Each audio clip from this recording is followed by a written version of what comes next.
रामकृष्ण हरी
कैसी समचरणीची शोभा, कैसी समचरणीची शोभा, कैसी समचरणीची शोभा, कैसी समचरणीची शोभा, कैसी समचरणीची शोभा, कैसी समचरणी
स्वर द्या.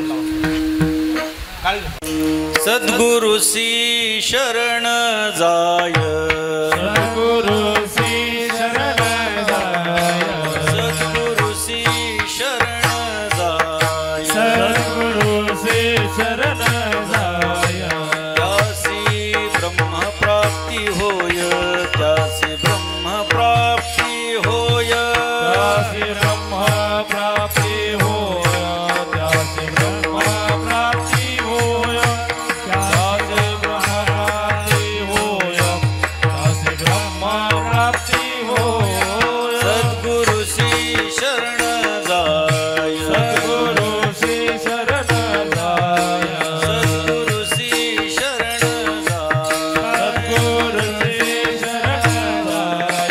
त्यासी ब्रह्म प्राप्ती होय, त्यासी ब्रह्म प्राप्ती होय, त्यासी ब्रह्म प्राप्ती होय, त्यासी ब्रह्म प्राप्ती होय, त्यासी ब्रह्म प्राप्ती होय, त्यासी ब्रह्म प्राप्ती होय. लगे आणिक उपाय, नरके अनेक उपाय, लगे आणिक उपाय, नरके अनेक उपाय. धरी सद्गुरुचे पाय, धरी सद्गुरुचे पाय, हरी सद्गुरुचे पाय, हरी सद्गुरुचे पाय, हरी सद्गुरुचे पाय, हरी सद्गुरुचे पाय. सद्गुरुचे चरण तीर्थ, सद्गुरुचे चरणातीर्थ, सद्गुरुचे चरण तीर्थ, सद्गुरुचे चरणातीर्थ. मस्तकी वंदावे पवित्र, मस्तकी वंदावे पवित्र, गंधावे पवित्र, मनकी गंधावे पवित्र, गंधावे पवित्र, गंधावे पवित्र. लगे आणिक उपाय, लगे अनेक उपाय, लगे आणिक उपाय, लगे अनेक उपाय. धरी सद्गुरुचे पाय, धरी सद्गुरुचे पाय, हरी सद्गुरुचे पाय, हरी सद्गुरुचे पाय, हरी गुरुचे पाय, हरी सद्गुरुचे पाय. एका जनार्दनी सद्गुरु, एका जनार्दनी सद्गुरु, एका जनार्दनी सद्गुरु, एका जनार्दनी सद्गुरु. हाची भव सिंधूचा तारू, हाची भव सिंधूचा तारू, हरी भव सिंधुता तारू, हरी भव सिंधुता तारू, हरी भव सिंधुता तारू, हरी भव सिंधुता तारू. लगे आणिक उपाय, लगे आणिक उपाय, लगे अनेक उपाय. धरी सद्गुरुचे पाय, धरी सद्गुरुचे पाय, हरी सद्गुरुचे पाय, हरी सद्गुरुचे पाय, हरी सद्गुरुचे पाय, हरी सद्गुरुचे पाय. विठोबार कुमार, जय जय विठोबार कुमार. टाळी वाजवा भजन करा.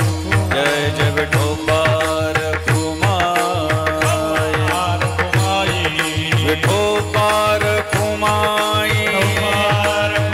कुमार, विठोबार कुमार, विठोबार कुमार, विठोबार कुमार,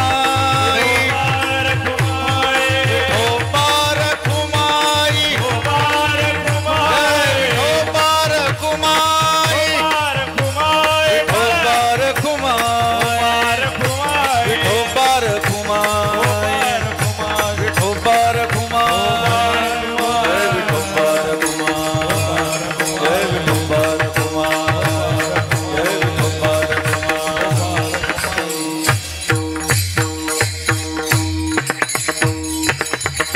पहिली चाल.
सद्गुरुसी शरण जाय, सद्गुरुसी शरण जाय, त्यासी ब्रह्मप्राप्ती होय. न लगे अनेक उपाय, धरी सद्गुरूंचे पाय. सद्गुरूंचे चरणतीर्थ, मस्तकी वंदावे पवित्र. न लगे अनेक उपाय, धरी सद्गुरूंचे पाय. एका जनार्दनी सद्गुरू, एका जनार्दनी सद्गुरू, हाची भवसिंधूचा तारू. न लगे अनेक उपाय, धरी सद्गुरूंचे पाय. विठ्ठल विठ्ठल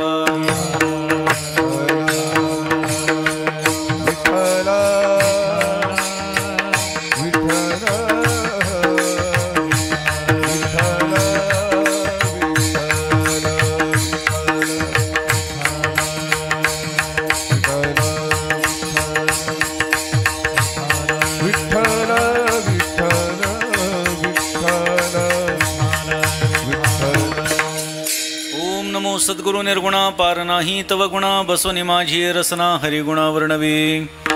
हरिगुण विशाळ पावन वदवी, तू कृपा करुण मी मूढमती दीन म्हणून कीव भाकितसे.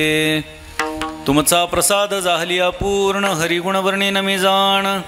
एका वंदितसे चरण सद्गुरूंचे आदरे. स्वये भानु जो भानु आराधियेला, तयाचे कुळी दीपको दिव्य झाला. हरी भक्ती लागोनी तारी समजता. नमस्कार माझा सद्गुरु एकनाथा. आदिनारायण विद्यत्रीनाथ, दत्त जनार्दन श्री एकनाथ. शरण शरण एकनाथा, पायी माथा ठेविला. पायी माथा ठेविला, पायी माथा ठेविला.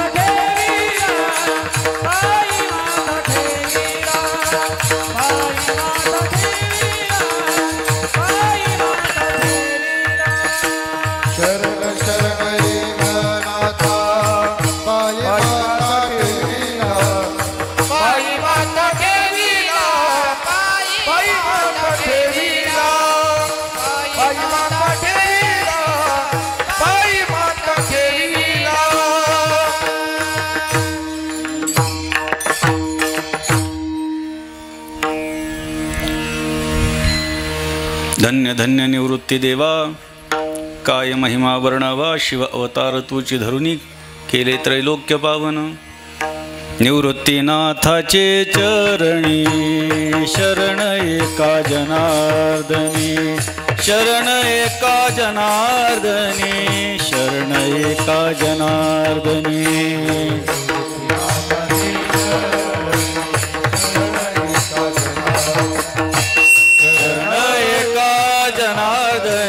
शरण एका जनार्दनी. निवृत्तीनाथाचे चरणी, शरण एका जनार्दनी. शरण एका जनार्दनी, शरण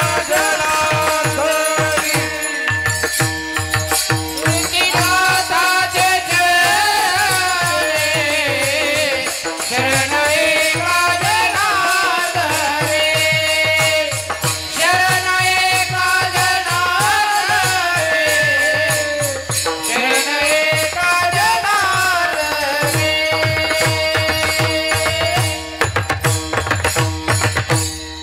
शांती ब्रह्म श्रीमंत श्री एकनाथ महाराजांचा अभंग आज सेवेकरता निवडलेला आहे. सद्गुरूचं महात्म्य या अभंगामध्ये एकनाथ महाराज विशद करतात. विश्वगुरु श्रीमंत निवृत्तीनाथ महाराजांच्या 451व्या जन्म 751व्या, आता 400ची आम्हाला सवय लागली 751व्या जन्म महोत्सवाच्या निमित्तानं त्यांच्याच दरबारामध्ये भव्य दिव्य अशा प्रकारचा हा अखंड हरिनाम सप्ताह या ठिकाणी समस्त विश्वस्त मंडळाच्या वतीनं साजरा होतो आहे. भाविकांच्या परिसरातल्या श्रद्धाळू लोकांच्या उपस्थितीमध्ये साजरा होतो आहे. मला असं वाटतंय असा सोहळा कदाचित त्र्यंबकेश्वरमध्ये पहिल्यांदा झाला असेल असं माझं मत आहे. बरं का, बऱ्याच वर्षांपासून संपर्क आहे, संबंध आहे, स्वामीजींना माहिती आहे, बऱ्याच वर्षांपासून पाहतायत. ही सगळी जुनी मंडळी आहेत, आमचे चंद्रशेखर शुक्ल गुरुजी आहेत, ही सगळी जुनी मंडळी जी आहेत याला माहिती आहे. आणि अशा प्रकारचा कार्यक्रम हा मी आत्ताच अध्यक्ष महोदयांना आमच्या गाडवे पाटलांना सांगितलं की अशा पद्धतीचे कार्यक्रम हे ऐश्वर्यामध्येच होणं अपेक्षित आहे. कारण संत महात्मे एवढे ऐश्वर्यशाली आहेत, यांच्या ऐश्वर्यासमोर इतर कोणाचंही ऐश्वर्य नाही आहे. आणि त्यामुळे सगळ्या संतांचे जे सोहळे आहेत हे ऐश्वर्यामध्येच होणं अपेक्षित आहे. थोडासा त्रास होतो, ताण येतो, सगळ्या गोष्टी मान्य आहेत. आणि आता मी का बोलू शकतो, कारण आमच्या अनुभवाचे बोल आहेत. मागे आम्ही पैठणला 20 ते 27 नोव्हेंबरला ग्रंथकौस्तुभ श्री एकनाथी भागवताच्या चतुशतकोत्तर सुवर्ण महोत्सवाच्या निमित्तानं उत्सव केला. आणि तशाच पद्धतीनं अतिशय सुंदर मंडप असेल, स्टेज असेल, प्रवेशद्वार असेल, टाळकरी असतील, मृदंगाचारी असतील आणि सर्वात महत्त्वाची आपल्या सर्वांची उपस्थिती. कारण सर्वात जास्त महत्त्वाचा त्रास जो असतो तीर्थक्षेत्राच्या ठिकाणी तो श्रोत्यांचा आहे. श्रोते उपलब्ध होत नाहीत, परंतु मोठ्या संख्येनं आपण या ठिकाणी उपस्थित झालेला आहात. सगळी टाळकरी मंडळी बघा, ही छोटी छोटी विद्यार्थी बघा, एकाहुनी बळी रे असं आहे, आमचे विकास महाराज आहेत, ही सगळी महाराज आहेत, गायनाचार्य सगळी मंडळी आहेत. आणि आपल्या सर्वांच्या उपस्थितीमध्ये हा उत्सव अतिशय आनंदामध्ये साजरा होतोय. या नवीन विश्वस्त मंडळ या समाधी मंदिराचं जे आहे ते अतिशय उत्तम काम करत आहे. खरं तर मागच्या लोकांनी काही ना काहीतरी करत आलेलं असतं, म्हणून आत्ताच्या लोकांना काहीतरी करणं शक्य असतं. परंतु नवीन जी मंडळी असतात त्यांच्यासमोर फार मोठा जर का डोंगर उभा असेल तो पार करून जाणं अवघड असतं. त्यामुळे जर काही सपाटीकरण झालं असेल तर त्यांना चढायला सोपं. या न्यायाप्रमाणे काही ना काहीतरी हळूहळू हे काम होत गेलं. परंतु आता महाराजांच्या सभामंडपाचं काम खूप सुंदर सुरू आहे. दगडी मंडप, दगडी मंदिर, या सगळ्या पुरातन गोष्टी ज्या आहेत त्या तेवढ्याच ऐश्वर्यशाली असाव्यात याच्यासाठी हे विश्वस्त मंडळ खूप सुंदर काम करतं. आत्ताच परवा निवृत्तीनाथ महाराजांच्या गाथेचं प्रकाशन झालं. मला आता दाखवला निलेशजीने तो गाथा. अतिशय सुंदर गाथा आहे. सगळ्या गोष्टी जिथल्या तिथं असणं अपेक्षित आहे. कारण की संतांचे विचार हे लोकांपर्यंत पोचलेत, पण त्यांचं विचारांचं ऐश्वर्य पोचलेलं नाही. अर्थात ग्रंथरूपानं हे येणं अपेक्षित आहे. आणि महाराष्ट्रभर देशभर ह्या प्रति सगळ्या जाणं अपेक्षित आहे. आणि तसं कार्यसुद्धा सुरू आहे. आणि खरोखर तोंडावरती स्तुती म्हणून नाही, परंतु जेव्हापासून निलेशजी अध्यक्ष झाले तेव्हापासून सगळ्यांच्या संपर्कामध्ये येऊन आपल्याला काय करता येईल, आपण काय करू शकतो, लोकांची मनोगत जाणून घेऊन काय शक्य आहे, काय करता येणार नाही, काय करावं लागेल, या सगळ्या गोष्टींचं चिंतन करून आपल्या सर्वांच्या सोबत चर्चा करून जिल्ह्याचं एक फार मोठं संघटन या निमित्तानं तयार झालेलं आहे असं मला वाटतं. कारण संघटन ही आपल्या वारकरी संप्रदायाची मोठी शक्ती आहे. वारकरी संप्रदाय म्हणजे संघटनाच आहे. वैष्णवांची संघटना म्हणजे वारकरी संप्रदाय आहे. आणि म्हणून अशा पद्धतीची संघटना ही उभारून, कारण गेल्या 2 वर्षांपासून मी पाहतोय जिल्ह्यामध्ये जे काही मंडळी या कार्यासाठी पुढे आलेली आहेत, जसं की जिल्ह्यामध्ये निवृत्तीनाथ महाराजांचा प्रत्येक कार्यक्रमामध्ये पत्रिकेत फोटो असावा, त्यांचं नामस्मरण व्हावं, या सगळ्या गोष्टी बारकाव्यानं पाहणं गरजेचं होतं.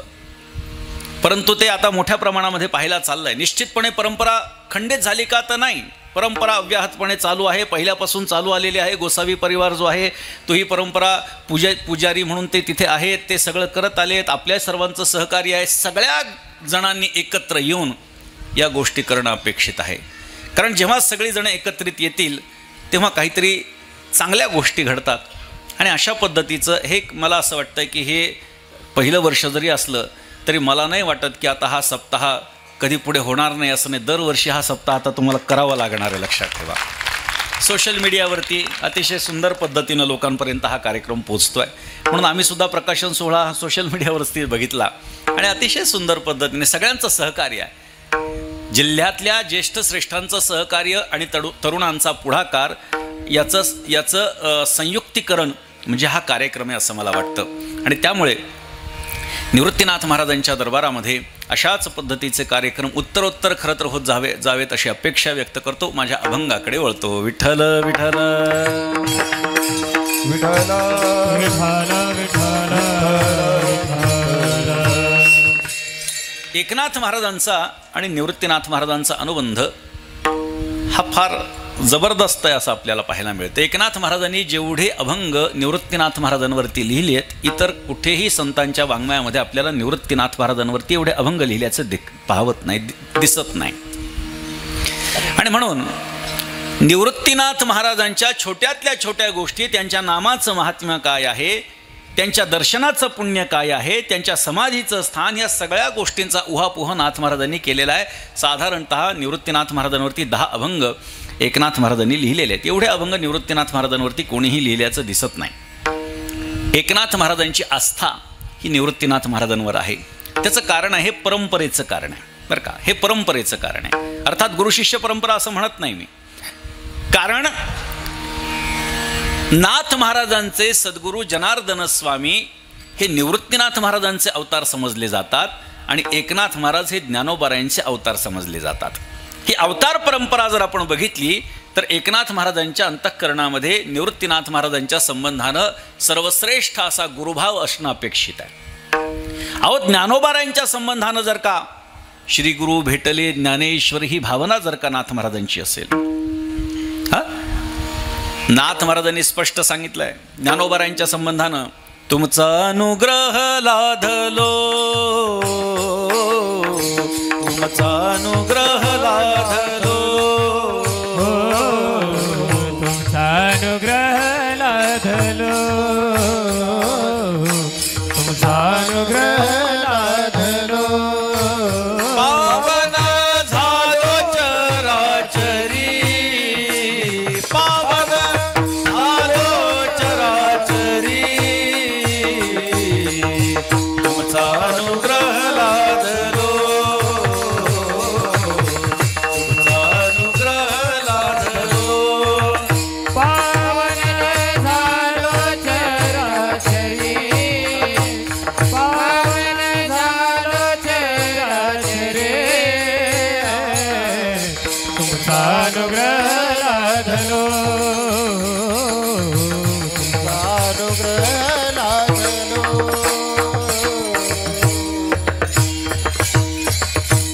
नाथ महाराज ज्ञानोबारायांच्या संबंधानं बोलतात, तुमचा अनुग्रह लाधलो, पावन झालो चराचरी. अनुग्रह खरं तर प्राप्त झालाय सद्गुरू जनार्दन स्वामींचा. तरीसुद्धा ज्ञानोबारायांच्या संबंधानं ही भावना जर आपण बघितली तर त्याच्यात अनुग्रह म्हणजे काही गुरुमंत्र असा त्याचा अर्थ घेता येणार नाही. अनुग्रह म्हणजे काय, त्यांचा आशीर्वाद, कृपाशीर्वाद प्राप्त झाला, ही भूमिका आपल्याला लक्षात घेता येईल. आणि म्हणून नाथ महाराज ज्ञानोबारायांच्या संबंधानं जर का एवढी श्रेष्ठतम भावना व्यक्त करतात तर निवृत्तीनाथ महाराजांच्या संबंधानं किती भावना असेल लक्षात घ्या. आणि म्हणून निवृत्तीनाथ महाराजांचं वर्णन करताना सुद्धा नाथ महाराजांची जी वाणी आहे ती गंगाऊहाप्रमाणे वाहत जाते, प्रवाहित होऊन जाते आणि त्यांच्या शब्दाला अध्यात्माची धार निर्माण होते. अशा पद्धतीची भाषा ही एकनाथ महाराजांच्या अभंगामध्ये आपल्याला निवृत्तीनाथ महाराजांच्या संबंधानं पाहायला सापडते. म्हणून निवृत्तीनाथ महाराजांचा एक परंपरेनं असा संबंध आहे. निवृत्तीनाथ महाराज हे महादेवाचे अवतार आहेत. ही गुरुशिष्य परंपरा जर आपण बघितली तर भगवान महादेवापासून चालत आलेली ही परंपरा आहे. भगवान महादेव तर प्रत्यक्ष महादेवच आहेत, शंकरच आहेत, परंतु ही परंपरा गुरुशिष्य परंपरा एक पिढी महादेव आणि एक पिढी विष्णू अशी चालत आलेली आहे. भगवान महादेवानं काय केलं, मत्स्येंद्रनाथाला उपदेश केला. मत्स्येंद्रनाथ कोण आहेत तर भगवान महाविष्णूचे अवतार सांगितले गेलेले आहेत. मच्छिंद्राने बोध गोरक्षासी केला, गोरक्षनाथ महाराज पुन्हा महादेवाचे अवतार. गोरक्ष वळला गहिनी प्रती, गहिनीनाथ महाराज पुन्हा महाविष्णूचे अवतार. गहिनी प्रसादे निवृत्तीदातारो निवृत्तीनाथ महाराज पुन्हा महादेवाचे अवतार. ज्ञानदेवा सार चोजविले ज्ञानोबाराय पुन्हा महाविष्णूचे अवतार. म्हणजे ही जी गुरुशिष्य परंपरा आहे ही भगवान महादेव आणि भगवान महाविष्णू यांची आलटून पालटून अशी आलेली आहे. म्हणजे एक प्रकारे या परंपरेनं शैव आणि वैष्णव हा वादच मिटवून टाकलेला आहे. आपल्याकडे कुंभमेळा भरतो. काही वर्षांपूर्वी नाशिकमध्ये भरणारा जो कुंभमेळा आहे त्याच्यात वाद निर्माण झाला आणि मग असा न्यायनिवाडा त्या ठिकाणी झाला की जे वैष्णव असतील त्यांनी नाशिकमध्ये कुंभमेळा साजरा करावा आणि जे शैव असतील त्यांनी त्र्यंबकेश्वराला यावं. म्हणजे हा वाद काही वर्षांपूर्वी होताच, परंतु वारकरी संप्रदायामध्ये हा वाद कदापि नव्हता. एकाचे हृदय अशी अवस्था. भजन करी महादेव राम पूजी सदाशिव दोन्ही देव एकपाही तया ऐक्य दुजे नाही. एकमेकांनाही पूरक असणारे. आणि म्हणून वारकरी संप्रदाय मोठ्या प्रमाणामध्ये व्यापक का आहे? कारण दोन्हीकडच्या त्यांनी चांगल्या चांगल्या गोष्टी घेतलेल्या आहेत. उत्तरेमध्ये बघितलं तर वैष्णव जास्त आहेत, दक्षिणेमध्ये बघितलं शैव जास्त आहे. आपला महाराष्ट्र मध्यावरती आहे. इकडचं वैष्णविझम असेल किंवा इकडचं शैविझम असेल, या दोन्हींचं एकत्रीकरण महाराष्ट्रामध्ये आहे. वारकरी संप्रदाय हा समन्वय साधणारा संप्रदाय आहे. या दोन्ही अत्यंत परस्पर विरोधी गोष्टी ज्या आहेत, परंपरा ज्या आहेत, विचार जे आहेत, त्या विचारांना एकत्रित आणणारा संप्रदाय म्हणजे वारकरी संप्रदाय आहे. मधला मार्ग कायम वारकरी संप्रदायानं स्वीकारलेला आहे. एका गमतीनं सांगितलं, भगवंतानं सौंदर्य वाटायला सुरुवात केली उत्तरेतून. उत्तरेतून भगवंतानं विचार केला मला सौंदर्य वाटायचं आहे. उत्तरेतून भारताच्या सुरुवात केली. दक्षिणेला येता येता येता येता संपून गेलं ते सौंदर्य. उत्तरेतली मंडळी जी स्त्रिया असतील पुरुष असतील सुंदर आहेत. दक्षिणेमध्ये मात्र तशा पद्धतीचं सौंदर्य आपल्याला पाहायला मिळत नाही. आता भगवंतानं बुद्धी वाटायला सुरुवात केली ती दक्षिणेतून. उत्तरेत जाता जाता जाता जाता संपून गेली. दक्षिणेतली माणसं विद्वान आहेत, हुशार आहेत, पंडित आहेत, पण तीच विद्वत्ता आपल्याला उत्तरेत पाहायला मिळत नाही. उत्तरेत सौंदर्य असेल पण विद्वत्ता नाही. दक्षिणेमध्ये विद्वत्ता आहे पण सौंदर्य नाही. पण महाराष्ट्र आपला मध्यावर आहे, तिथे दक्षिणेतलं बुद्धिमत्ता सुद्धा आलेली आहे आणि सौंदर्य जे आहे ते उत्तरेतून प्राप्त झाले. मधला आपला महाराष्ट्र मधला आहे आणि त्यामुळे वारकरी संप्रदाय हा कायम समन्वयकाच्या भूमिकेमध्ये चालत आलेला आहे. आणि म्हणून हरिहरा भेद नाही नका करू वाद एक एकाचे हृदयी गोडी साखरेच्या ठाई. खूप प्रमाण आपण सर्व ऐकतो, आपण सर्व जाणकार श्रोते आहात आणि त्यामुळे अनेक प्रमाण त्या संबंधानं देता येतील की हरी आणि हरामध्ये भेद हा वारकरी संप्रदायामध्ये नाही. किंबहुना जुनी काही गोष्टी जर आपण बघितल्या, सारवण जरी बघितलं तर पूर्वीच्या काळामध्ये आडवं सारवायचे. शैव जे आहेत ते आडवे, शंकराचे उपासक आडवं सारवण करायचे, विष्णूचे उपासक उभ्यानं सारवण करायचे. गमतीनं जुनी कीर्तनकार सांगायची ना, एखाद्या वैष्णवाचं धोतर फाटलं तर बायकोला शिवून घे म्हणायचं नाही, कारण शिवून घे मध्ये शिव नाव येतं ते घ्यायचं नसतं. एवढा उभा दावा या दोन परंपरेमध्ये होता, परंतु हा उभा दावा नष्ट केला तो वारकरी संप्रदायाने. आणि त्यातही जर आपण बघितलं तर तो निवृत्तीनाथ महाराज आणि ज्ञानेश्वर महाराजांनी. विठ्ठल विठ्ठल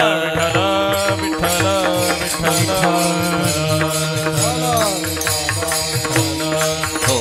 आणि म्हणून ही गुरु शिष्याची जी जोडी आहे ती लोकांच्या समोर एक आदर्श जोडी आहे. ज्ञानोबारायांना गुरुच्या शरणागतीमध्ये जाण्याची काही गरज नव्हती.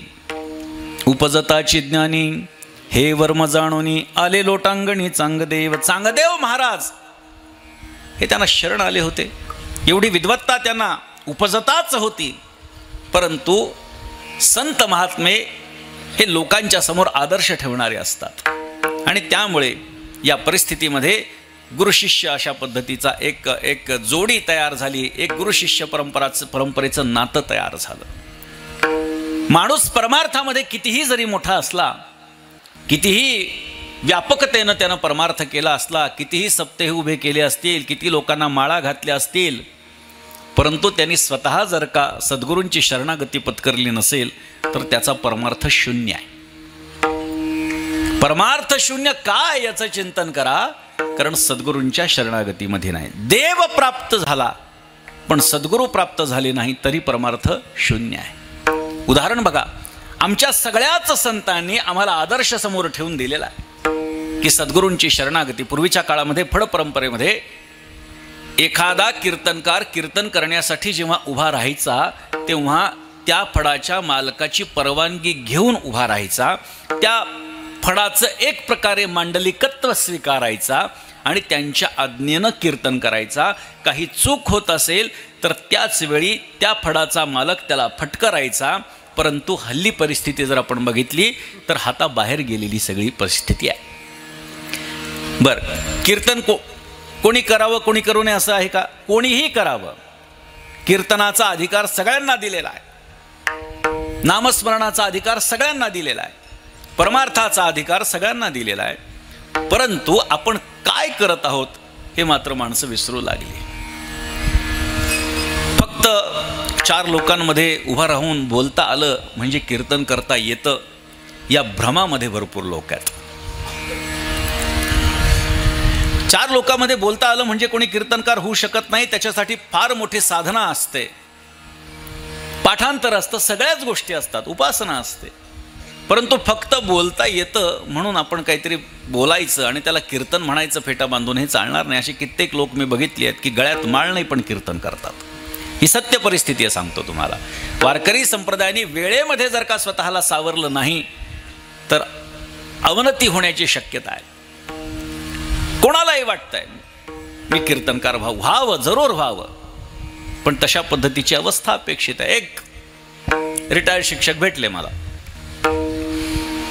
आणि म्हटले, महाराज कीर्तन करण्याची इच्छा आहे. मला असं वाटलं की माझी तारीख घेण्याची त्यांची इच्छा आहे असं मला वाटलं. मी विचारलं, हां कोणती तारीख? नाही नाही नाही म्हटले, मला कीर्तन करायचं आहे. म्हटलं ठीक आहे, कीर्तन करायचं, पण आता काय तुम्ही रिटायर झालात, आता कीर्तन काय करायचं? आता देवाचं नामस्मरण करत बसायचं, ठाईचं बैसोनी करा एकचित्त, एवढं सगळं करा म्हटलं. उरले ते हरी तुम्हा समर्पण. आता राहिलेल्या सगळ्या गोष्टी देवाचं नामस्मरण करायचं, भजन पूजन जागच्या जागी करायचं.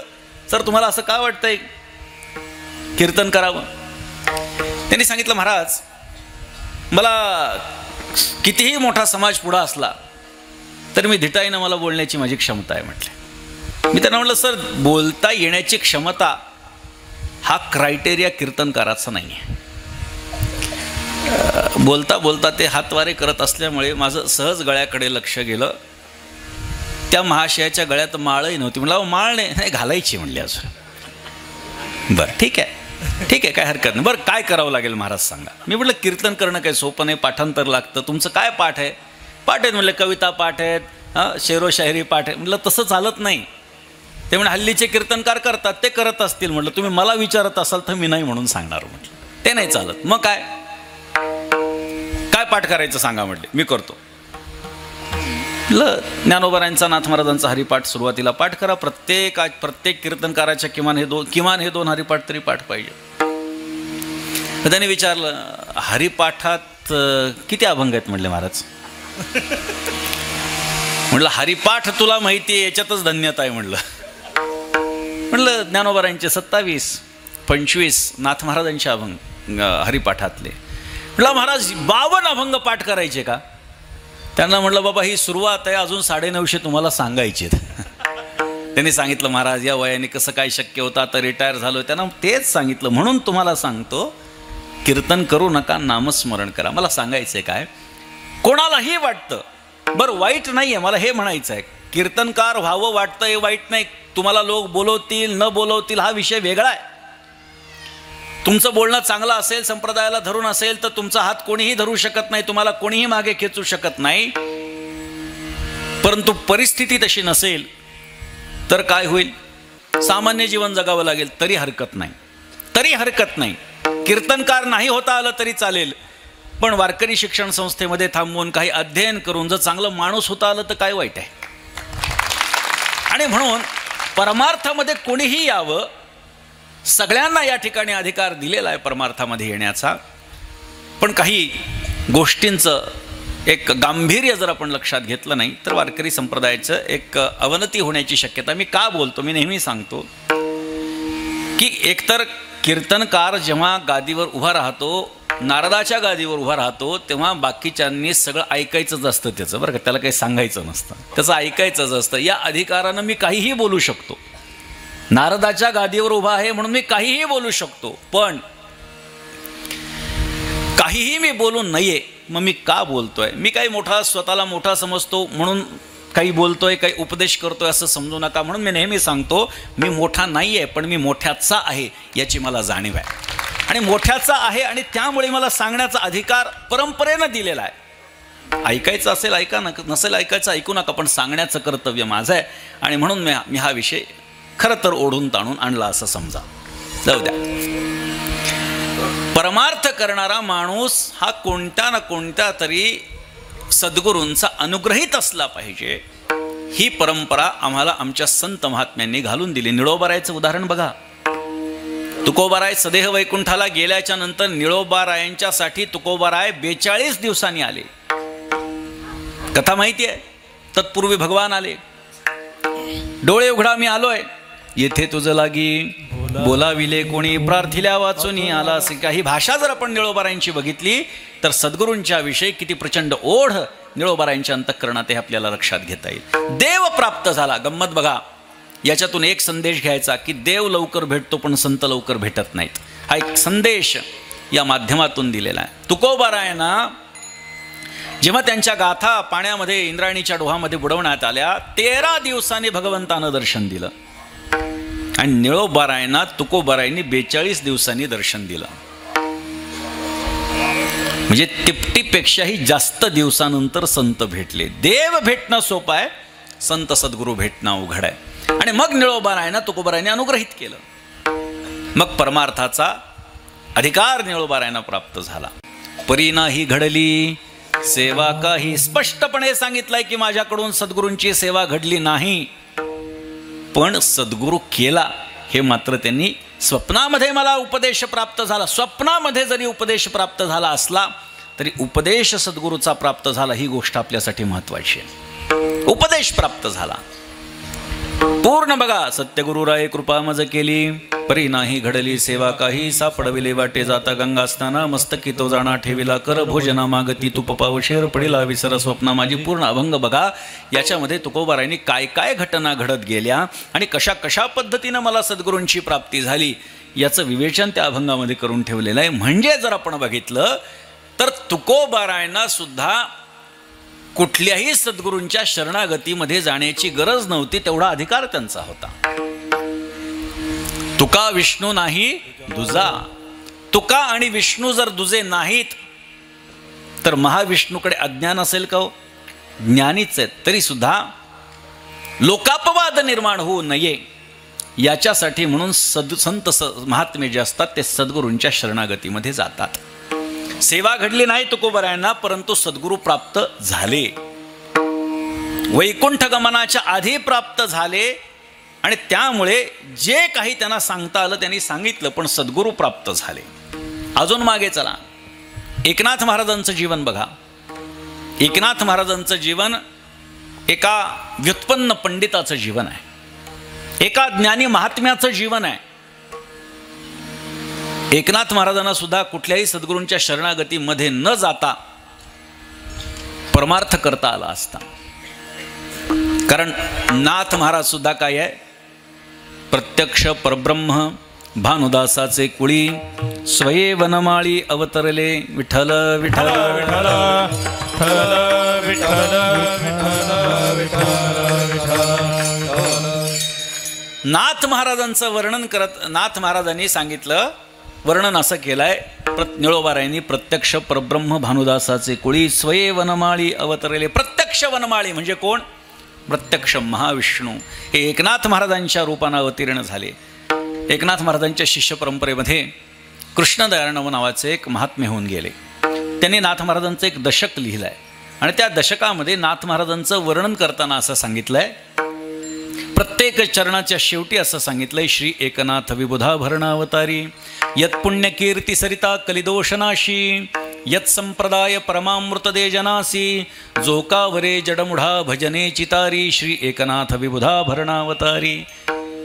श्री एकनाथ विबुधाभरण अवतारी म्हणजे काय? श्री एकनाथ विबुध अभरण अवतारी असे त्याचे भाग होतात, असा त्याचा विग्रह होतो. श्री एकनाथ कोण आहेत? श्री एकनाथ विबुध म्हणजे देव, अभरण म्हणजे आभूषण, देवाचं आभूषण असणारा म्हणजे कोण? महाविष्णू. अवतारी एकनाथ महाराज हे देवाचं आभूषण असणाऱ्या महाविष्णूचे अवतार आहेत. भानुदासाचे कुळी महाविष्णूचा अवतार, क्षेत्र प्रतिष्ठान वसती गोदावरी तीर, क्षेत्र प्रतिष्ठान वसती गोदावरी तीर, भानुदासाचे कुळी महाविष्णूचा अवतार,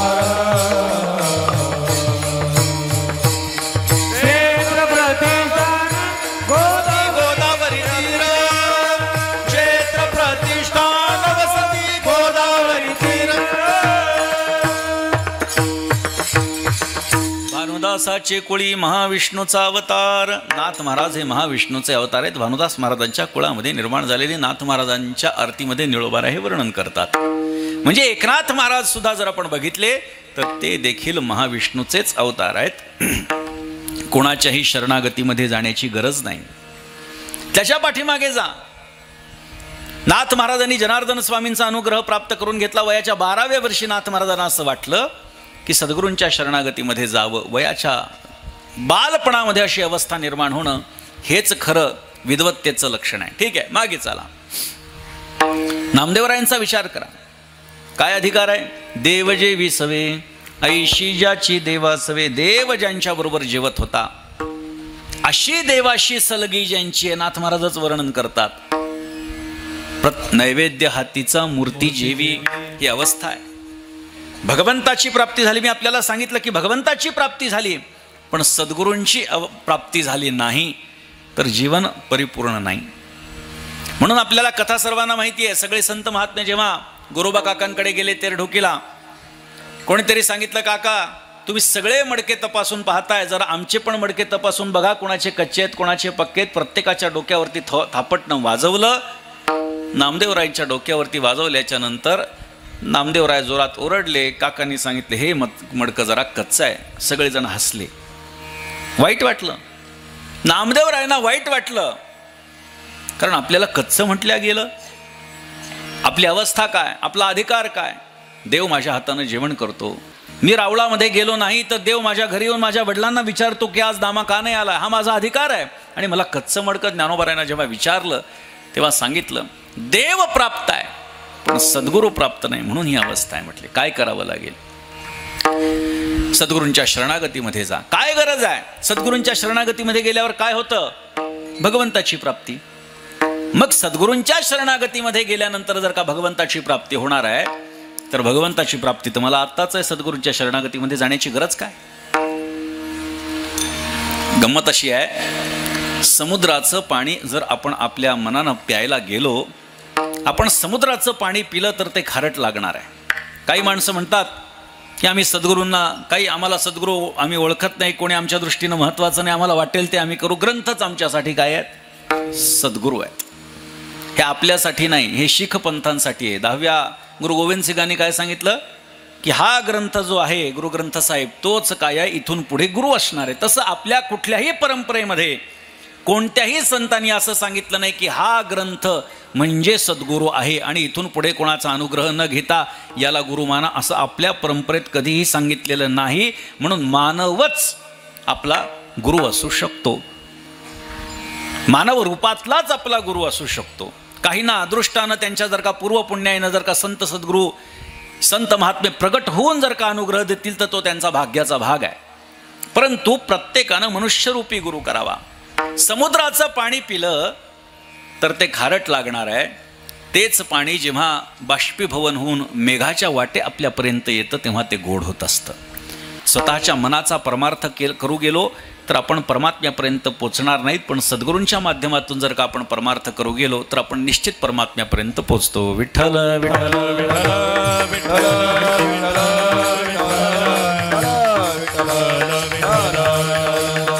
सद्गुरूंच्या शरणागतीमध्ये जावं लागेल. कुठे? औंढा नागनाथला गेले. चराचरामध्ये परमात्मा ही व्याप्ती अंतःकरणात नाही, देव फक्त रावळापुरता मर्यादित, ही भूमिका नामदेवरायांची असल्यामुळे काय करावं कळालं नाही. ज्ञानोबारायांच्या आदेशानं गेले. विसोबा खेचर त्या ठिकाणी पिंडीवरती पाय टाकून झोपलेले. ज्यांच्या दर्शनासाठी अनुग्रह घेण्याच्यासाठी ज्ञानोबारायांनी मला पाठवलं, ती व्यक्ती पिंडीवरती पाय ठेवून झोपली. आश्चर्य वाटलं. त्यांनी सांगितलं, अहो देवावरती पाय ठेवून झोपलात तुम्ही? त्यांनी सांगितलं, जिथे देव नाही तिथे माझे पाय ठेवा. जिकडे पाय घेतले तिकडे ती पिंड येऊ लागली. नामदेवरायांना कळालं सद्गुरू किती गरजेचा आहे, कारण परमात्मा हा एकदेशी नाही, तो सर्वदेशी आहे. हीच भूमिका आम्हाला संत महात्मे सांगत असतात.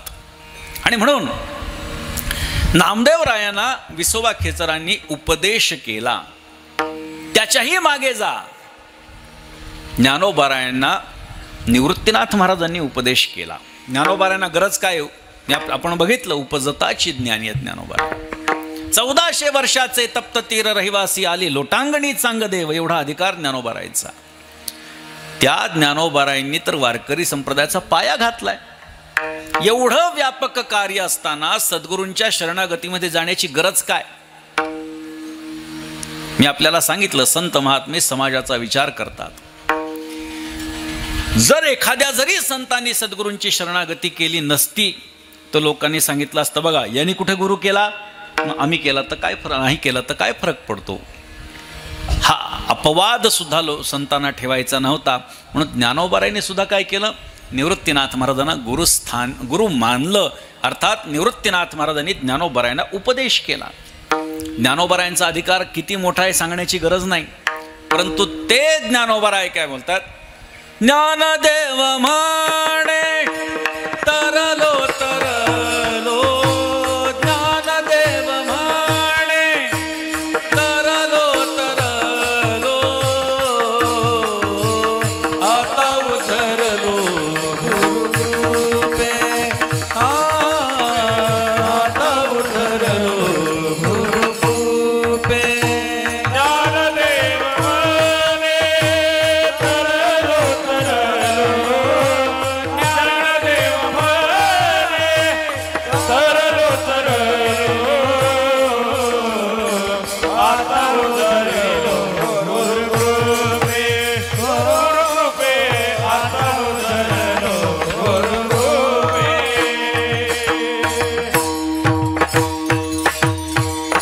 ज्ञानदेव म्हणे तरलो तरलो, आता उद्धरलो गुरुकृपे. श्री गुरु सारिखा असता पाठीराखा, इतरांचा लेखा कोण करी, ज्ञानोबारायांची भाषा आहे.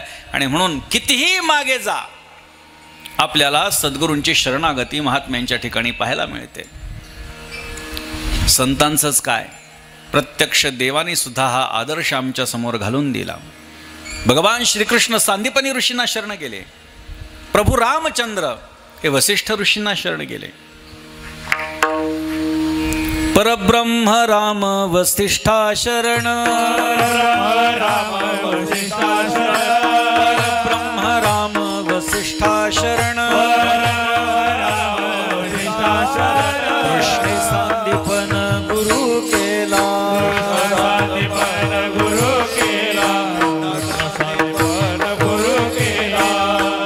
परब्रह्म राम वसिष्ठा शरण, कृष्णे सांदीपन गुरु केला.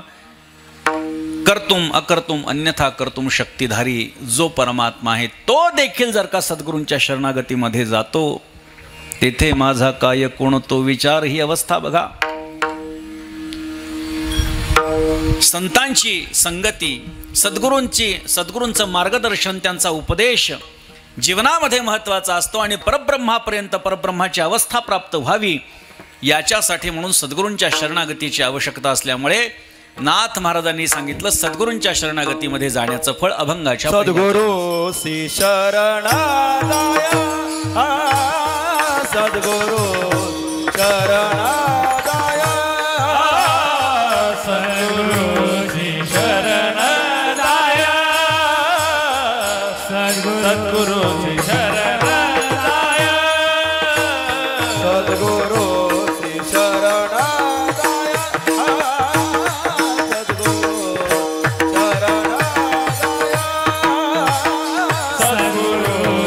शरण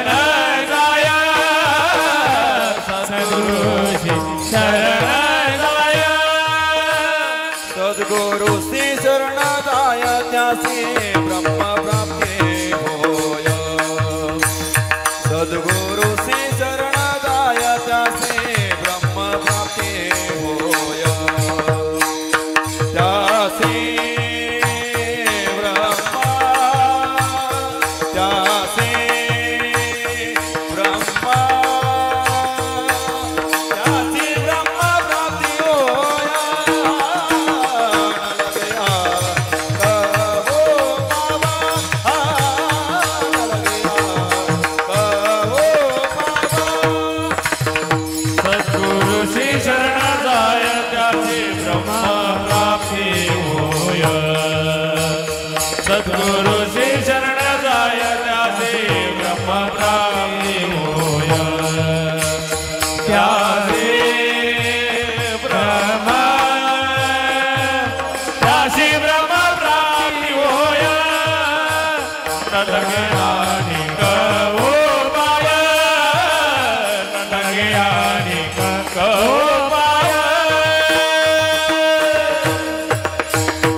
सद्गुरुसी शरण जाय त्यासी ब्रह्मप्राप्ती होय.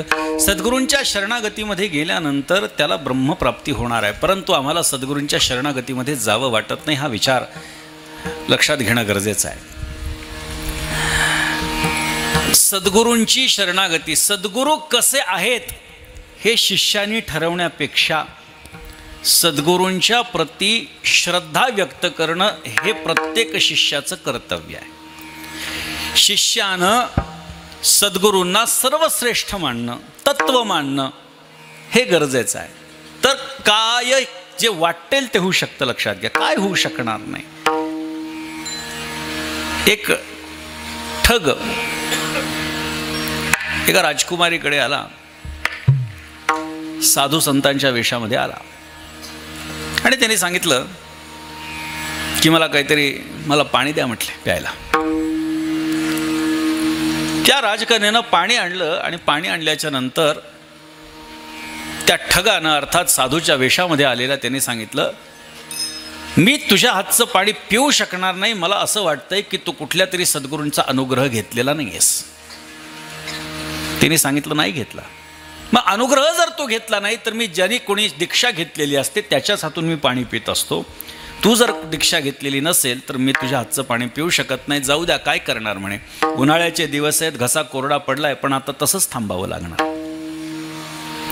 त्या राजकन्याने सांगितलं, म्हणले महाराज एक काम करा, आपणच मला दीक्षा द्या, मला गुरु भेटून जाईल आणि आपण तृप्त व्हाल, पाणी आपल्याला प्राप्त होईल. त्यांनी सांगितलं ठीक आहे, काय हरकत नाही, परंतु इथं नाही, माझ्याबरोबर जंगलात चालायचं, तुझे काही सोनं नाणं ते सगळं घेऊन चालायचं. सद्गुरू म्हणून मान्यता दिली त्या स्त्रीनं, त्या राजकन्यानं, आणि सगळा सोनं नाणं घेऊन गेली त्याच्याकडे.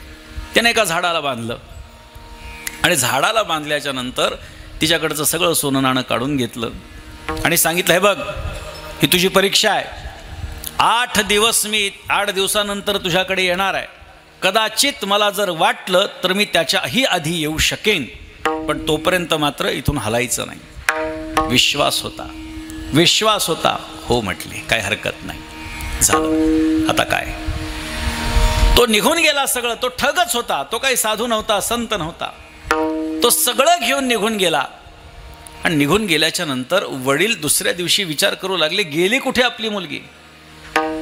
घोड्यावर बसले, सगळीकडे शोधलं आणि झाडाला बांधलेली दिसली. आश्चर्य वाटलं, सोडायला गेले. तिने सांगितलं, थांबा बाबा, सोडू नका, कारण माझे सद्गुरू हे बंधन सोडणार आहेत. त्यांनी विचारलं, कोणते सद्गुरू. तिने सगळी कहाणी सांगितली, असं आहे. त्यांनी सांगितलं, तो ठग असणार आहे, कुठलाही सद्गुरू अशा प्रकारे कुठल्याही शिष्याला बांधून ठेवत नाही, असे काही क्रिया करत नाही. नाही, माझ्या सद्गुरूंनी सांगितलंय आणि तेच या बंधनातून मला मुक्त करणार आहेत. विश्वास होता. ठग होता पण विश्वास सद्गुरू म्हणून होता. 2 दिवस झाले, 3 दिवस झाले, नारदांनी ही गोष्ट बघितली आणि नारदांना आश्चर्य वाटलं की कसं काय एखादा ठग अशा स्त्रीला सद्गुरू म्हणून असं बांधून टाकू शकतो. तिथं आले नारद आणि नारदांनी सांगितलं, काय तुला बांधलं मी सोडतो. नाही नाही नाही, माझे सद्गुरू सोडणार आहेत. अगं काही उपयोग नाही, तो खोटा आहे. त्या कन्येनं सांगितलं की महाराज तो खोटा कसा असू शकेल. जर ते खोटे असले असते तर तुमच्यासारख्या संतांची भेटच मला घडली नसती. तुमच्यासारखे संत मला सद्गुरूंच्या कृपेनं प्राप्त झालेले आहेत. देवाकडे गेले नारद आणि सांगितलं, देवा तुम्ही तरी समजावून सांगा हिला, तुम्ही तरी हिला समजावून सांगा. देवानी सांगितलं, ठीक आहे मी येतो. चतुर्भुज रूपामध्ये देव प्रकट झाले आणि देव प्रकट झाल्याच्या नंतर त्यानं सांगितलं, मी तुझा बंधन सोडतो.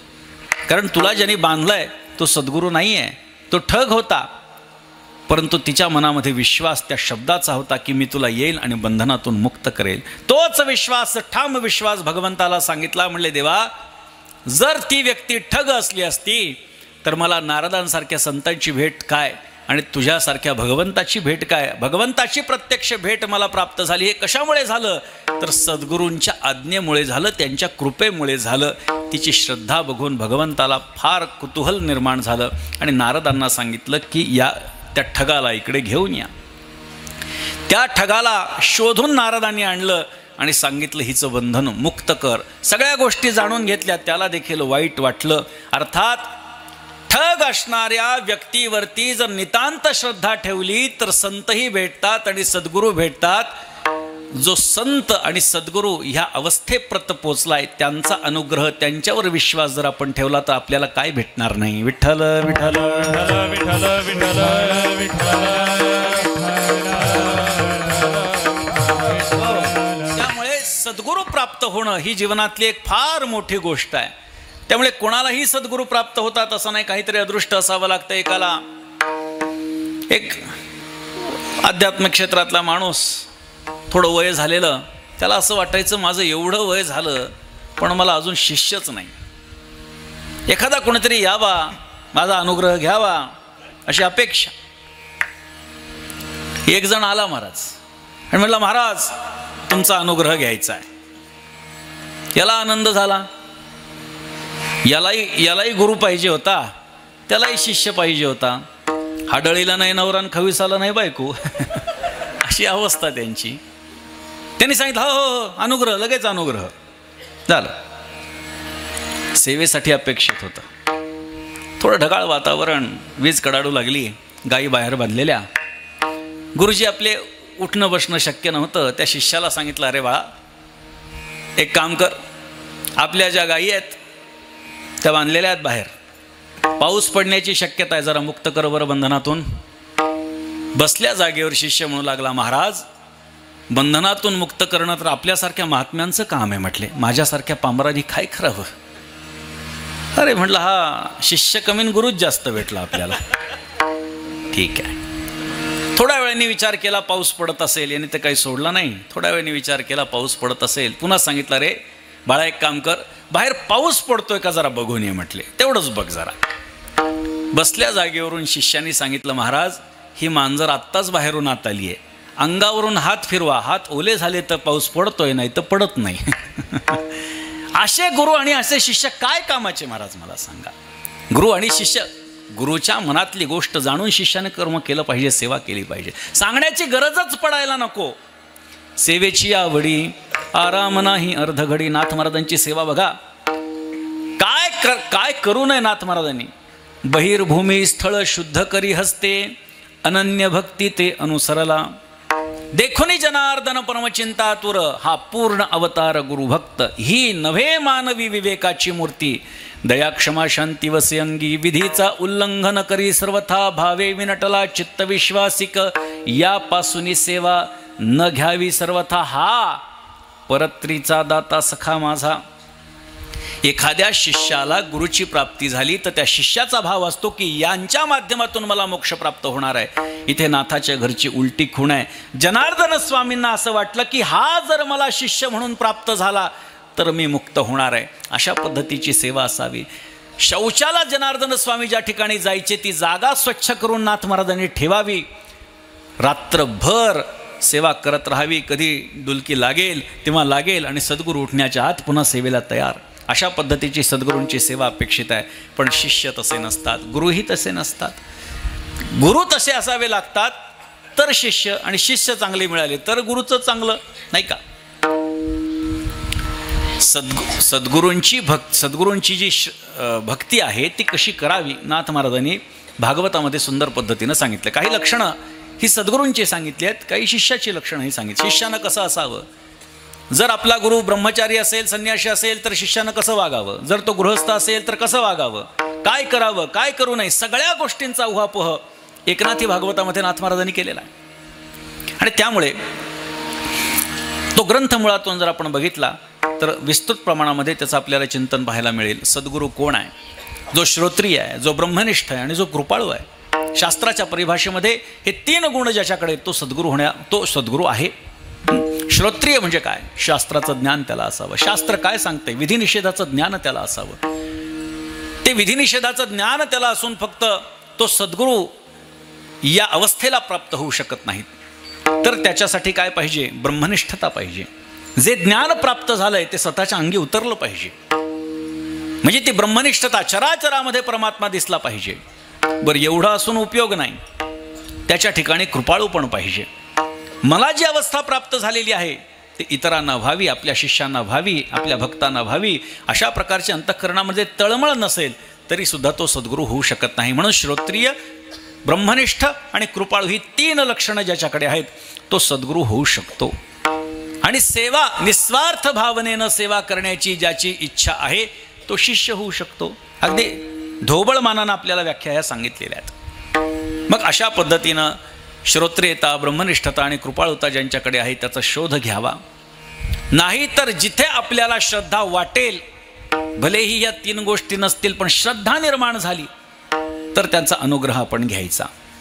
तो श्रोत्रिय आहे, ब्रह्मनिष्ठ आहे, कृपाळू आहे, आता त्याच्याकडे बघण्याची गरज नाही. आपली श्रद्धा आपल्याला तिथपर्यंत भगवंतापर्यंत पोचू शकते. परंतु जे गुरु ह्या पात्रतेला पोचलेले आहेत त्यांना मला एक सूचित करावंसं वाटतं, मिळतोय म्हणून शिष्य करू नका. बरं का, मी काय बोलतोय लक्षात घ्या. मिळतोय म्हणून शिष्य करू नका. त्याचं कारण असं आहे की शिष्य त्या पात्रतेचा असेलच असं नाही. कदाचित शिष्य गुरुचं नाव बुडवू शकतो, अशा पद्धतीचं त्याचं वर्तन असू शकतं. त्यामुळे गुरुनी शिष्य करतात, जसं म्हणून जाणतेने गुरु भजिजे असं ज्ञानोबारायांनी सांगितलंय. जाणून आपण गुरु केला पाहिजे, तसं जाणून गुरूंनी शिष्य केला पाहिजे. मोठ्यांनी आपल्यासमोर एक फार आदर्श निर्माण करून ठेवलेला आहे. उगाच मिळतोय म्हणून शिष्य करायचं नाही. सगळे मोठी मोठी माणसं बघा, सगळं जग ज्यांना गुरु, सद्गुरू, जगद्गुरू, गुरुदेव म्हणताय ते सगळ्यांना शिष्य मानत नाहीत. भगवत पूज्यपाद श्रीमदाद्य जगद्गुरू शंकराचार्य आजही त्यांच्या पीठावरती जे बसलेले आहेत त्यांना आपण काय उपाधी लावतो, जगद्गुरू. आपल्या धर्माचे सर्वोच्च नेते आहेत, त्यांना आपण काय म्हणतो, जगद्गुरू. आदि शंकराचार्यांना सगळं जग गुरु मानतं, पण त्यांनी शिष्य केलेत फक्त 6. त्यांनी फक्त 6 शिष्य केलेत. भगवान श्रीकृष्णाला सुद्धा आपण काय म्हणतो, कृष्णं वंदे जगद्गुरुम. त्या भगवान श्रीकृष्णाला जगद्गुरू आपण म्हणतो, पण त्यांनी सुद्धा शिष्य केलेत फक्त 2. पहिला अर्जुन आणि दुसरा उद्धव. जग आपल्याला काय म्हणतं याच्यावरती आपण कोण आहोत हे ठरवू नका. काय केलं पाहिजे हा आदर्श आपण समोर ठेवा. मोठमोठ्या लोकांनी जरी जगद्गुरू म्हणवल्या गेले तरी शिष्य मात्र फार निवडक केलेले आहेत. ती अवस्था जर आपण बघितली, अजून पुढे अवस्था बघा. वारकरी संप्रदायामध्ये जी मान्यता आहे ती 4 जणांना जगद्गुरू म्हणण्याची आहे. भगवत पूज्यपाद श्रीमदाद्य जगद्गुरू शंकराचार्य, भगवान श्रीकृष्ण आहे, शांतीब्रह्म एकनाथ महाराज आरतीमध्ये. आरती एकनाथा महाराजा समर्था त्रिभुवनी तुची थोर जगद्गुरू जगन्नाथा. नाथ महाराज सुद्धा जगद्गुरू म्हणवल्या गेलेले आहेत. मग नाथ महाराज जर का जगद्गुरू म्हणवल्या गेले आहेत तर सगळं जग त्यांना गुरु मानतं. मग सगळे त्यांचे शिष्य झाले का नाही, त्यांनी शिष्य फार ठराविक केले. त्यांच्या एकंदरीत कार्याच्या दृष्टीनं विचार केला तर हजारो शिष्य असणं अपेक्षित आहे. पण उपलब्ध शिष्य आत्तापर्यंत आम्हाला जे प्राप्त झालेत फक्त 26 शिष्य आहेत उपलब्ध, बरं का. अजून पुढे थोडेफार मिळतील, तो भाग निराळा आहे. तुकाराम महाराजांचा विचार करा. तुकोबारायांना जगद्गुरू आपण म्हणतो, सगळं जग त्यांना गुरु मानतं, म्हणजे त्याचं सगळं जग शिष्य झालं. पण तसं आहे का? त्यांनी सुद्धा शिष्य निवडताना फार ठराविक केले. त्यांचे 14 टाळकरी असतील, निळोबाराय असतील, बहिणाबाई असतील, अजून 4-2 असतील, असे 15-20 शिष्य केले. म्हणजे मोठा माणूस जो आहे तो शिष्य फार कमी. अहो जाऊ द्या, अजून काय, भगवान दत्तात्रेयांचं आपण उदाहरण बघा. ज्या परंपरेमधून आम्ही आलेलो आहोत ती परंपरा आदिनारायणापासून चालत आलेली आहे.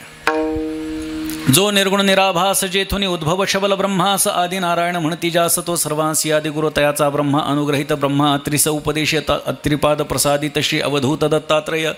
आणि ही दत्तात्रेयांची परंपरा कशी आहे? त्या दत्तात्रेयांना आपण गुरुदेव दत्त म्हणतो, त्यांना गुरुदेव दत्त आपण म्हणतो. पण त्यांनी शिष्य किती केलेत? 3. दत्तात्रय परंपरा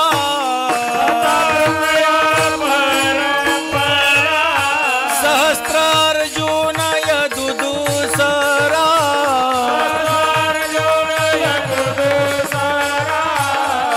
जनार्दन शिष्य तिसरा गेला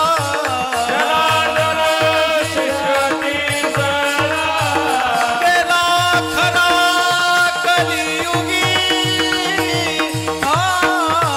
तयाचा ब्रह्मानुग्रहित तयाचा ब्रह्मानुग्रहित गेला खरा कलियुगी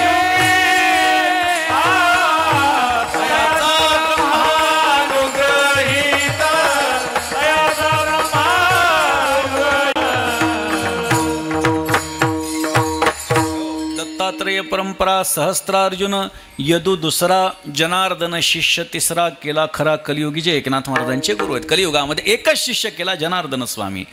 पण गंमत बघा, गुरुदेव दत्त आपण दत्तात्रेयांना म्हणतो, पण दत्तात्रेयांनी शिष्य 3 केल्यात पण गुरु मात्र 24 केलेत. मग काही जण म्हणतील गुरु 24 कसे असू शकतात? गुरु तर एकच असणं अपेक्षित आहे. गुरु कितीही असू शकतात, सद्गुरू एकच असतो. गुरु कितीही असू शकतात. पृथ्वी वायुराकाश मापोग्निश्चंद्रमा रवी कपोतो जोगर सिंधू पतंगो मधुकृत गजः मधुहा हरिणो मीनः पिंगला कुक्रोर्भकः कुमारी शरकृत्सर्प उर्णनाभी सुपेशकृत. 24 गुरु आहेत भगवान दत्तात्रेयांचे. जो जयाचा घेतला गुण तो म्या गुरु केला जाण. ज्याच्याकडून जो गुण घेतला त्याला मी गुरु मानलं. व्यवहारामध्ये एखादी गोष्ट आपल्याला शिकवणारा आपला गुरु आहे.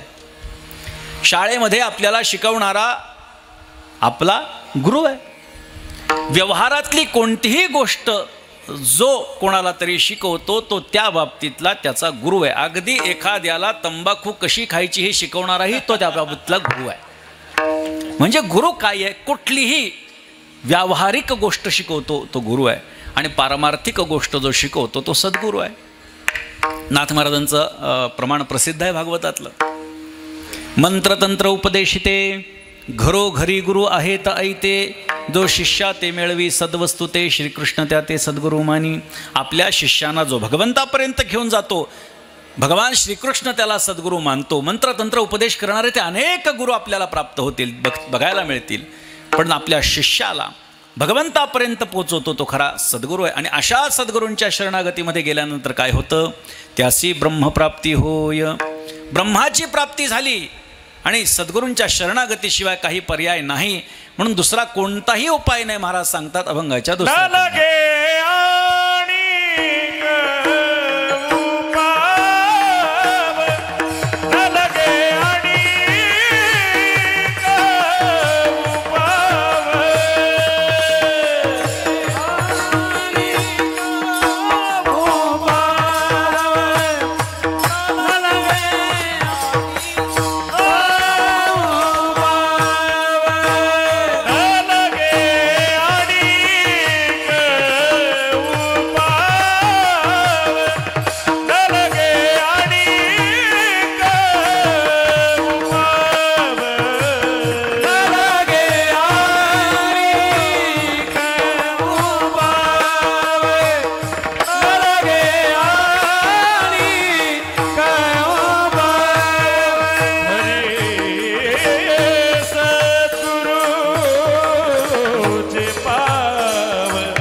अनेक उपाय धरी सद्गुरूंचे पाय. धरी सद्गुरूंचे पाय या शब्दाचा आपण जर का लक्षार्थ घेतला लक्षात तर गोष्ट वेगळी आहे. कारण काही शब्दार्थ काही माणसं शब्द पकडून ठेवतात. धरी सद्गुरूंचे पाय म्हणजे धरून ठेवण्याचं काही कारण नाही. धरी सद्गुरूचे पाय याचा अर्थ तनुमनो जीवे, चरणासी लागावे, अगरवता करावे, दास्य सकळ अशा पद्धतीची भावना अंतःकरणामध्ये ठेवून सद्गुरूंच्या समोर जाणं याचा अर्थ धरी सद्गुरूंचे पाय. सद्गुरूंच्या संबंधानं नाथ महाराजांची भूमिका आपण जर बघितली, सद्गुरूंचे चरणतीर्थ मस्तकी वंदावे पवित्र. सद्गुरूंचं जे चरणतीर्थ आहे अर्थात चरणाला जी खाली माती लागलेली असते, खरं तर एकूण शरीराच्या सर्वात खालचा भाग आपले चरण, त्यातही तळपाय आणि त्या तळपायाला लागणारी माती म्हणजे सद्गुरूंची तुच्छाती तुच्छ गोष्ट जरी असेल तरी ती आपण पवित्रातिपवित्र मानली पाहिजे. ही भूमिका नाथ महाराज बजावतात. सद्गुरूंचे चरणतीर्थ मस्तकी वंदावे पवित्र. आणि असा जो सद्गुरू आहे, एका जनार्दनी सद्गुरू हाची भवसिंधूचा तारू. भवसिंधूमधून तो तारणार आहे. आपल्याला माहिती आहे भवसिंधू म्हणजे संसार सागर आहे. या संसार सागरातून सद्गुरू तारतात, सद्गुरू नावी होतात आणि आपल्याला एका तीरावरून दुसऱ्या तीरावरती पोचवतात. परंतु सद्गुरू जेव्हा एका तीरावरून दुसऱ्या तीरावरती आपल्याला पोचवतात, संसार सागरातून तारतात, अवस्था काय करतात? आमच्या परंपरेमध्ये ब्रिदावळीचे अभंग आहेत. ज्ञानोबारायांचा हरिपाठ झाल्यानंतर एकनाथ महाराजांचा हरिपाठ आणि एकनाथ महाराजांचा हरिपाठ झाल्यानंतर ब्रिदावळीचे अभंग आहेत. म्हणजे जनार्दन स्वामी आणि नाथ महाराजांचा संवाद आहे. आणि नंतर उत्तरार्धामध्ये एकनाथ महाराजांची जी भावना सद्गुरूंच्या संबंधाने आहे ती त्यांनी व्यक्त केलेली आहे. त्याच्यामध्ये एक सुंदर अभंग आहे. सद्गुरू तारतात म्हणजे काय तारतात? अवस्था काय करून टाकतात? फक्त ते संसार समुद्रातून तारतात असं नाही, तर कशातून आपल्याला तारलं याचाही ते विसर पाडतात. तारियले येणे श्री गुरु नाईके, तारियले येणे श्री गुरु नाईके, तारियले श्री गुरु नाईके, तारियले श्री गुरु नाईके. बोधाची एकासे लावणी कौतुके, बोधाची एकासे लावणी कौतुके, या भवसागरी झालासे तारू, या भवसागरी झालासे तारू. बोधाची एकासे लावणी कौतुके,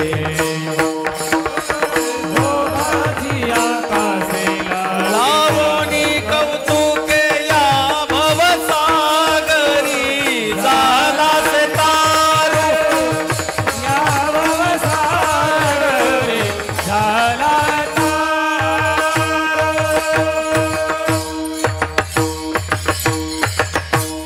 थोडीशी चाल आड आहे परंतु ही परंपरेची चाल आहे. तारियेले येणे श्री गुरु नाईके, बोधाची एकासे लावणी कौतुके, या भवसागरी झालासे तारू, परतोनी पाहे तव कैचा मायापुरू. जेव्हा मला कोणत्या सागरातून तारलं हे बघण्याची इच्छा निर्माण झाली आणि मागे वळून बघितलं तर तो भवसागरच त्यांनी नाहीसा करून टाकला. अशी माझी अवस्था त्याने केली. आणि अशी अवस्था ही सद्गुरू आपल्या सत्शिष्याची करत असतात. आणि त्यामुळे नाथ महाराजांनी सांगितलं, एका जनार्दनी सद्गुरू हाची भवसिंधूचा तारू. हाची याच्यावरून आपल्याला लक्षात घेता येईल की या तद्भिन्न नाही. चकारात्मक भाषा ज्या ठिकाणी असते तिथे इतरांची व्यावृत्ती होत असते. हाची भवसिंधूचा तारू म्हणजे दुसरा कोणीही आपल्याला भवसागरातून तारू शकणार नाही.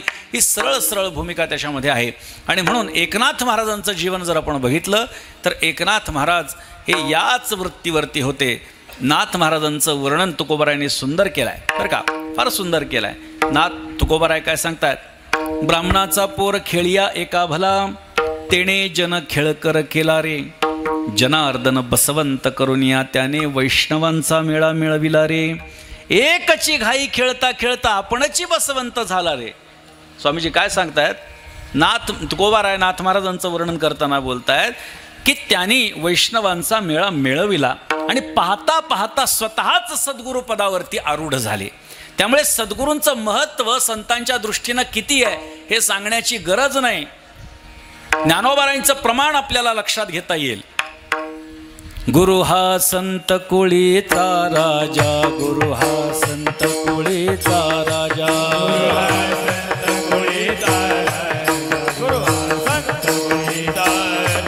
गुरु हा प्राण विसावा माझा, गुरु हा प्राण विसावा माझा, गुरु हा प्राण विसावा माझा. गुरुविण देव तुझा, गुरुविण देव तुझा,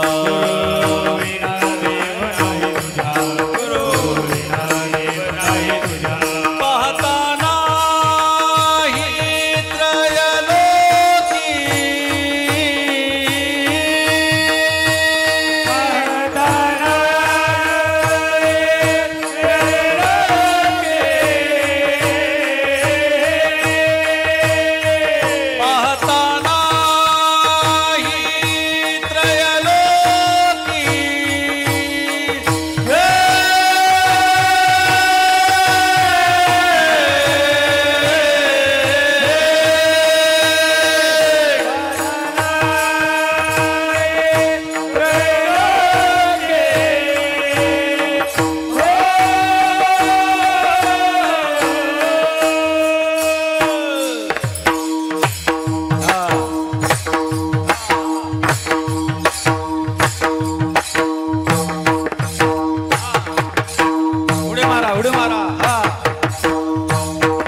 संत कुळीचा राजा, गुरु हा प्राण विसावा माझा, गुरु विण देव तुझा, पाहता नाही त्रैलोकी. ही भाषा ज्ञानोबारायांची बघा.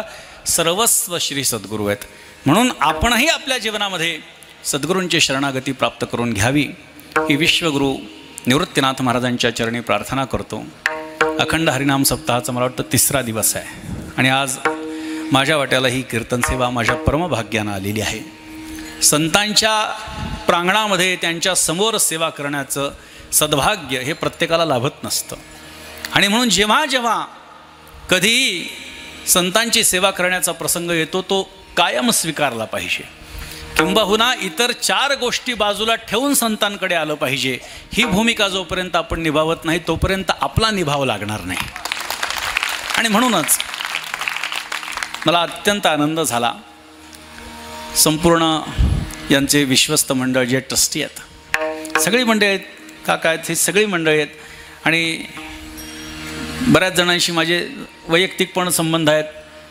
आपल्या सर्वांच्या सहकार्यानं निवृत्तीनाथ महाराजांचा सोहळासुद्धा, पालखी सोहळासुद्धा खूप वाढतो आहे. ही अत्यंत आनंदाची बाब आहे. निवृत्तीनाथ महाराजांचा सोहळा आणि नाथ महाराजांचा सोहळा करकमला एका ठिकाणी येतो. निवृत्तीनाथ महाराज गावाच्या बाहेर असतात आणि नाथ महाराज गावामध्ये असतात. त्याचबरोबरीनं परतीच्या प्रवासालासुद्धा 2 ठिकाणी निवृत्तीनाथ महाराजांची आणि नाथ महाराजांची भेट होती. 2 नाथ एकत्र आले तर ते जगाला सनाथ केल्याशिवाय राहणार नाहीत. ही भूमिका गरजेची आहे. आणि म्हणून असेही संबंध या संस्थांशी आहेत. त्यामुळे परंपरेचे संबंध असतील, नव्यानं आपण जे कार्य करताय त्याच दृष्टीनं आलेले संबंध आपण पाहता. निश्चितपणे जसं आपलं त्र्यंबकेश्वर हे त्र्यंबक राजाच्या नावानं ओळखलं जातं, तसं ते श्रीमंत निवृत्तीनाथ महाराजांच्याही नावानं ओळखलं जातंच. परंतु जास्तीत जास्त प्रमाणामध्ये निवृत्तीनाथ महाराजांचं नाव हे लोकांच्या समोर यावं, त्यांचं लिखाण, त्यांचे अभंग, त्यांचं तत्त्वज्ञान लोकांपर्यंत पोचावं आणि त्यांचा आशीर्वाद प्राप्त करून प्रत्येकाने आपलं जीवन धन्य करून घ्यावं. आणि हे करण्याच्यासाठी म्हणून या विश्वस्त मंडळाला, ट्रस्टींना सगळ्यांना बळ द्यावं अशी मी श्रीमंत निवृत्तीनाथ महाराजांच्या चरणी आणि शांतीब्रह्म एकनाथ महाराजांच्या चरणी प्रार्थना करतो आणि माझ्या वाणीला पूर्ण विराम देतो. झालेली सेवा शांतीब्रह्म श्रीमंत श्री एकनाथ महाराजांच्या चरणी, निवृत्तीनाथ महाराजांच्या चरणी समर्पित करतो. एक सूचना फक्त द्यायची ती अशी आहे की यंदाचं वर्ष हे शांतीब्रह्म श्री एकनाथ महाराजांच्या समाधीचं चतुःशतकोत्तर रौप्य महोत्सवी वर्ष आहे.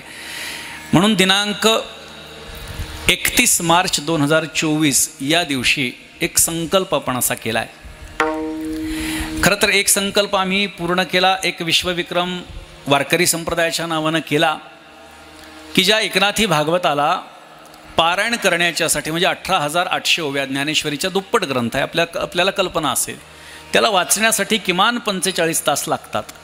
परंतु तो काही एक गोष्टी करून एक विश्वविक्रम नोंदवला आणि त्या ग्रंथाचं पारायण अवघ्या 91 सेकंदामध्ये आम्ही केलं आणि वारकरी संप्रदायाच्या मुकुटात हा मानाचा तुरा खोवला 91 सेकंदात.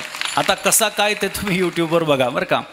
पण मला सांगायचं आहे काय, आता येणाऱ्या षष्ठीलाही एक आपला संकल्प केलेला आहे आपण आणि आपल्या सर्वांची उपस्थिती त्याच्यामध्ये प्रार्थनीय आहे. तो असा आहे की वारकरी संप्रदायाच्या इतिहासामध्ये आजपर्यंत जेवढी मोठी दिंडी निघाली नाही तेवढी मोठी दिंडी शांतीब्रह्म एकनाथ महाराजांच्या समाधीच्या दिवशी म्हणजे 31 मार्चला पैठणमध्ये काढायची आहे. त्याला विश्वविक्रमी ऐतिहासिक महादिंडी सोहळा असं त्याला आपण नाव दिलेलं आहे. त्यामुळे हा एक विश्वविक्रम करायचा आहे आणि महाराष्ट्रातली सर्वात मोठी दिंडी म्हणून पैठणची दिंडी ही षष्ठीच्या दिवशी असणार आहे. त्यामुळे आपल्या सर्वांना मी या निमित्तानं प्रार्थना करतो आहे आणि सोशल मीडियाच्याही माध्यमातून सर्वांना आवाहन करतो आहे की जिथे जिथे आपण असाल प्रत्येकाने आपला आपला टाळ किंवा झेंडा घेऊन सकाळी 9 वाजता नाथ महाराजांच्या वाड्यात अर्थात गावातल्या नाथ मंदिरापाशी आपण जमा व्हावं आणि या कार्यक्रमाचा लाभ घ्यावा. ज्या ज्या दिंड्या पैठणच्या दिशेनं येतात त्यांनासुद्धा या निमित्तानं मी आवाहन करतो की आपण आपल्या दिंडीतले झेंडेकरी, टाळकरी, मृदंगाचार्य, विणेकरी, चोपदार यांना घेऊन आणि आपल्या आराध्यासह आपण तिथे येऊ शकता. त्यामुळे आपली प्रदक्षिणासुद्धा होणार आहे. 2-2.5 तासांचा तो कालखंड आहे. 1-2 किलोमीटरचं ती चाल आहे आणि तिथे गेल्यानंतर मानाची कीर्तन होतात आणि त्या कीर्तनाच्या नंतर हा कार्यक्रम समाप्त होणार आहे. म्हणून आपल्या सर्वांना, आपल्या जिल्ह्यातल्या आणि जे प्रेक्षक, जे श्रोते या ठिकाणी आहेत, पाहतायत, ऐकतायत, त्यांना मी आवाहन करतो की आपण सर्वांनी त्या कार्यक्रमामध्ये सम्मिलित व्हावं आणि ह्या ऐतिहासिक क्षणांचे आपण साक्षीदार व्हावं अशी अपेक्षा व्यक्त करतो आणि याच ठिकाणी थांबतो. एकवार संतांचं सर्वांनी भजन घ्या. निवृत्ती ज्ञानदेव सोपान मुक्ताबाई एकनाथ नामदेव तुकाराम. निवृत्ती ज्ञानदेव सोपान मुक्ताबाई एकनाथ नामदेव तुकाराम. एकनाथ नामदेव तुकाराम, एकनाथ नामदेव तुकाराम. सर्वांनी भजन करा. एकनाथ नामदेव तुकाराम. एकनाथ नामदेव तुकाराम. एकनाथ नामदेव तुकाराम. एकनाथ नामदेव तुकाराम. ज्ञानदेव सोपान मुक्ताबाई एकनाथ नामदेव तुकाराम. ज्ञानदेव सोपान मुक्ताबाई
संस्थान माझ्यासारखे दष्टपुष्ट कीर्तनकार बोलवतो.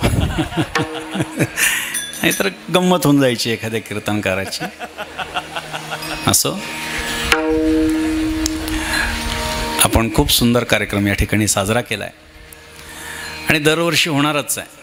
अर्थात याची तिथी दरवर्षी एकच असावी, ती लोकांना सोयीस्कर असावी, जेणेकरून जास्तीत जास्त लोकांना लाभ घेता येईल अशी असावी अशी प्रार्थना करतो. आणि आपले आमदार साहेबसुद्धा या ठिकाणी आलेले आहेत, ज्यांनी मोठं जिम्मेदारी घेतली आहे.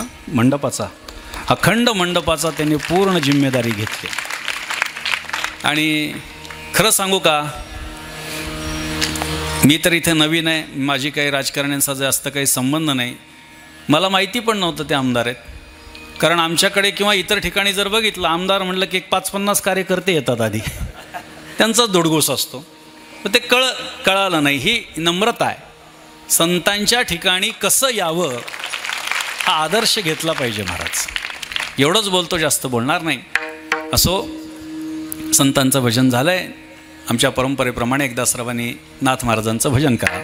भानुदास एकनाथ, भानुदास एकनाथ, भानुदास एकनाथ, भानुदास एकनाथ, दास एकनाथ, भानुदास एकनाथ, भानुदास एकनाथ, भानुदास एकनाथ, भानुदास एकनाथ, भानुदास एकनाथ, सर्वांनी भजन करा. भानुदास एकनाथ, भानुदास एकनाथ, भानुदास एकनाथ,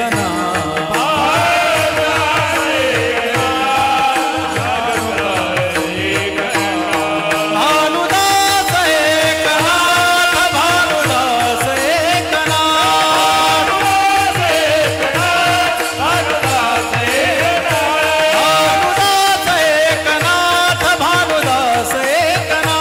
भानुदास एकनाथ, भानुदास एकनाथ.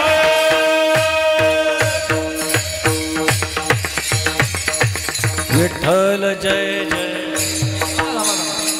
चाल बाकी थांबा. शेवटची चाल हरिभक्ती.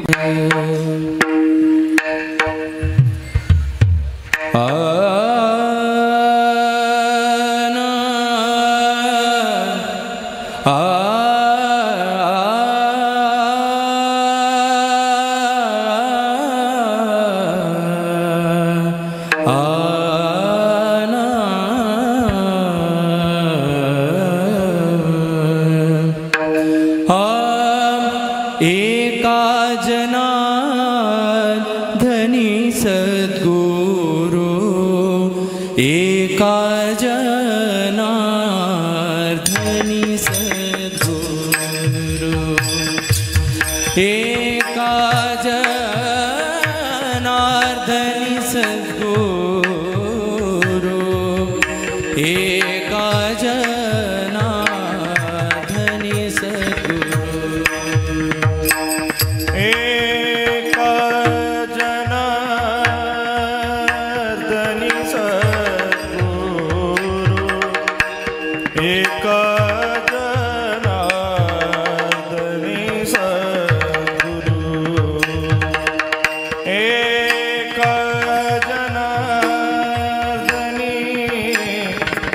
सद्गुरु, एक जनार्दनी सद्गुरु, एक जनार्दनी सद्गुरु, एक जनार्दनी सद्गुरु. एका जनार्दनी सद्गुरु, सद्गुरु, एका जनार्दनी सद्गुरु, एका जनार्दनी सद्गुरु, एका जनार्दनी सद्गुरु. एक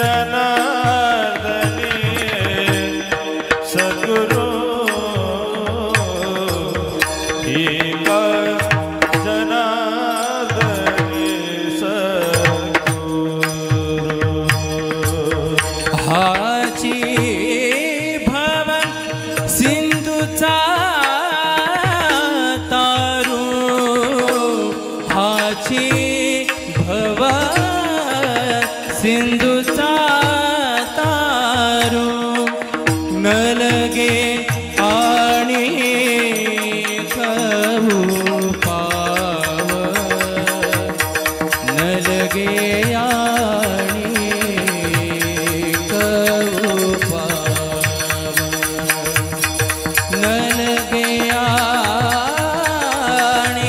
कहू पाव न लगे आणि कहू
निवृत्ती